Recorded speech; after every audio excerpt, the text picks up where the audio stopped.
for the generations of kids who were too young or not alive 20 years ago. Teachers are stepping in to ensure their students never forget. Local 22's Jolie Sherman reports. As the nation comes together to recognize the 20th anniversary of the September 11th attacks, so are students and teachers at Bellows Free Academy. It's 20 years later. English teacher Kieran Kevlahan stands at the front of the classroom, teaching students who weren't alive yet to remember one of the darkest days in American history.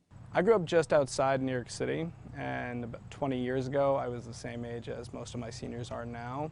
And for years, he's made remembering his responsibility, including videos, excerpts, and stories from first responders in his lessons.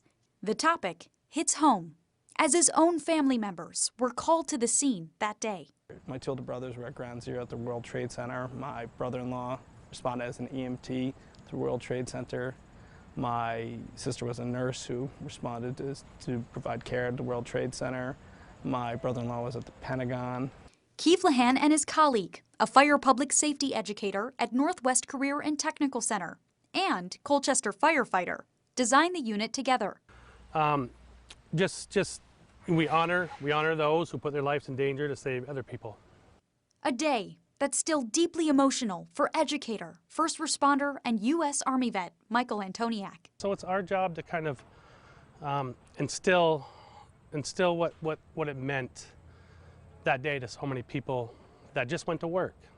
They were just going to work that day, you know. The students, some Vermont's future first responders, say learning about 9/11 is both powerful and inspiring. Me wanting to go into this line of field, it shows me how big of a responsibility it is.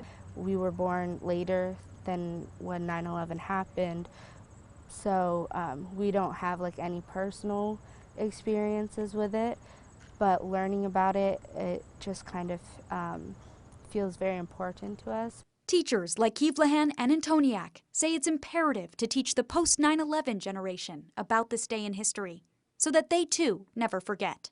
I think the words never forget are the most important part of this story, because you should never forget what people did, how much people sacrificed, or how much people fought to try and make it out alive or to save other people.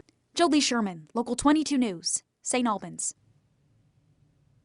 New York is one of 14 states that requires 9/11 instruction. Neither Vermont nor New Hampshire have this standard in place. The Vermont Agency of Education tells us the decision is left up to the local level.